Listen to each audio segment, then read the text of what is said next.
Veja, pessoal, aqui nós precisamos entender que, como a Carol falou, é uma combinação. É a tua intimidade com o Senhor e a razão. Infelizmente, as pessoas vão dizer, ninguém chega a Cristo só com argumentos. Mas Uhum. pensa comigo, Jesus passou 3 anos se fazendo conhecer. Quando ele falava dele, ele falava explicitamente, eu sou o Messias. Ele pergunta para os discípulos, o que estão falando de mim lá fora? E o que vocês pensam de mim? Não é? Ele pergunta para o cego, o que você quer? Eu quero ver. Quem é a primeira pessoa que o cego vê? Jesus na frente dele. Isso é um comportamento já lá de trás. O pai já era assim. O pai se apresenta para Moisés e fala para Moisés, eu sou. Ele já está falando, tem uns que eu sou e os outros não são, né? Eu que sou. Então, Jesus, ele se apresentava como Messias de uma maneira explícita. Tem várias referências. Mas quando ele falava do reino, ele falava em parábolas, para que as pessoas usassem o pensamento, para que as pessoas raciocinassem. Por quê? Porque isso eu tenho perguntado ao Senhor, certo? Por que Deus, não é? Ele falava entre linhas sobre o reino. E o Espírito Santo tem falado muito comigo isso. Se você não tem uma revelação de quem Jesus é, você só vai entender o reino, aí você vai querer ser um dominador. Aí você vai querer montar um sistema, porque o reino, quando Jesus fala do reino, ele traz princípios extraordinários. Extraordinários de generosidade, de prioridade, de foco, entende? Então nós precisamos da intimidade para termos uma revelação de quem Jesus é, porque Jesus veio à Terra para que a gente conhecesse o Senhor, para que a gente conhecesse Deus de uma maneira cognitiva. Tem pessoas que só conhecem Deus de uma maneira cósmica, então é tudo espiritual. Tem outras pessoas que conhecem Deus de uma maneira natural, então eles oram até para a árvore, adoram as vacas, porque conhecem Deus de uma maneira natural, mas Jesus veio para fazer essa ponte.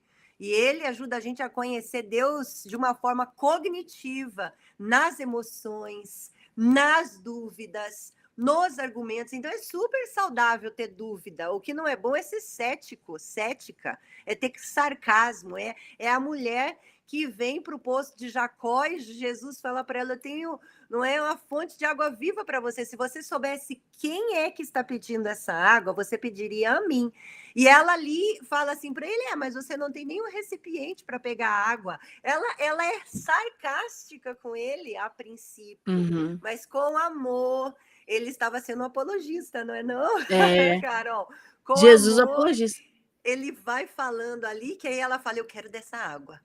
Ele ganha ela com amor, com humildade, não é? Então, gente, nós precisamos da revelação de quem Jesus é, certo? E nós precisamos da razão para compreendermos o reino de Deus, porque nós nunca vamos compreender a Deus.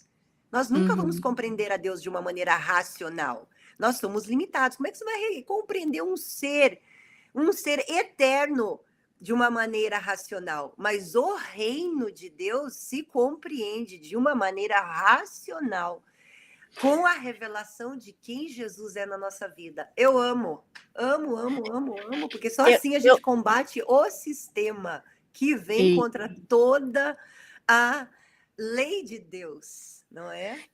Eu gosto muito de uma frase do Lutero, que eu peguei no livro do Alistair McGrath, que ele fala que... A gente vai falar de doutrina da revelação, eu dando spoiler. Vou deixar aí para falar isso na doutrina da revelação, que a gente está falando aí sobre conhecer a Deus, a gente vai falar sobre isso aí, que é o próximo tema que a gente vai tratar, né? Mas é essa questão de que realmente, né, Jesus também usava, e Paulo, né, o apóstolo Paulo usava direto, né, de apologética, de defesa da fé, ele citava até filósofos do tempo dele, que eram interessantes, Claro. né, a gente está falando dessa conexão da doutrina. Ele era super intelectual, não é? Não, a gente não pode ignorar o fato de que ele tinha acesso. Ele era estudioso, e uma pessoa estudiosa vai investigar. Apesar de ele ter sido criado, sido mentoreado ali debaixo de pessoas da lei, com certeza ele teve acesso. Tanto é que quando ele vai para Atenas, ele trata dos intelectuais com muita compaixão, porque ele olha e fala, eu já estive nesse lugar. Já estive aí, né? Rodrigo, isso que você falou é maravilhoso, dessa questão de tratar os outros com compaixão. Eu já estive nesse lugar, né? Já perdi a fé mais de uma vez na vida, né? Engraçado que eu estava lendo um livro de uma pessoa recentemente, quem que eu estava lendo? Que ele estava falando assim, todas as vezes que eu perdi a fé, e ele é um apologista, o pessoal acha que porque a gente é apologista, a gente não tem também, né, os nossos vales, né, a gente, né, faz parte da caminhada.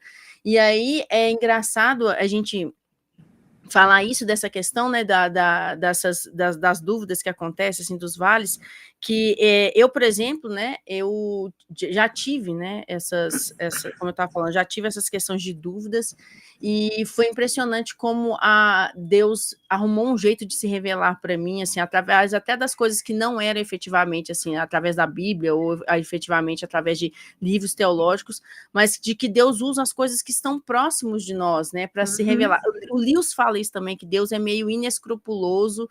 Eu sei que tem gente que vai assustar, mas ele está falando assim, quando ele quer se revelar, ele não se controla, sabe? Ele não mede esforços para se revelar.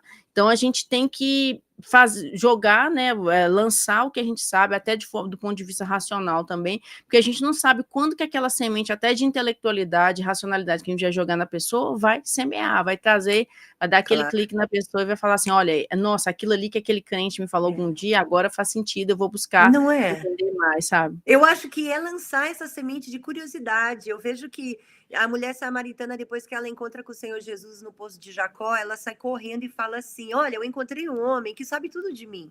Porque imagina, ela estava na boca do povo, né?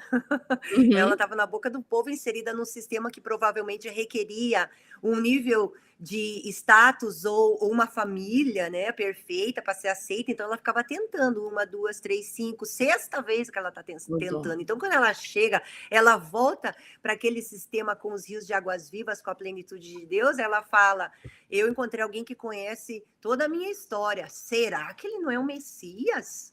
Eu acho extraordinário que ela volta com uma indagação, gente.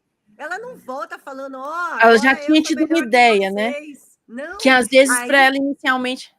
Que lindo, não é? Ou seja, todos nós temos ou um argueiro nos nossos olhos ou uma trava. Eu tenho entendido isso, né?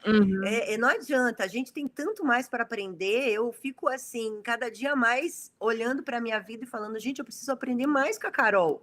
Eu preciso aprender mais com aquela pessoa, eu preciso aprender mais. Eu levei Senhor, um eu preciso susto, estar mais perto de ti, não é? Porque eu tenho alguma coisa no meu olho também. Ai de nós dizer assim, ei. Porque Jesus foi muito claro, não queira tirar o argueiro do olho do próximo se você tem uma trava no seu. Então, nós todos temos mais uma camada para vermos o Senhor.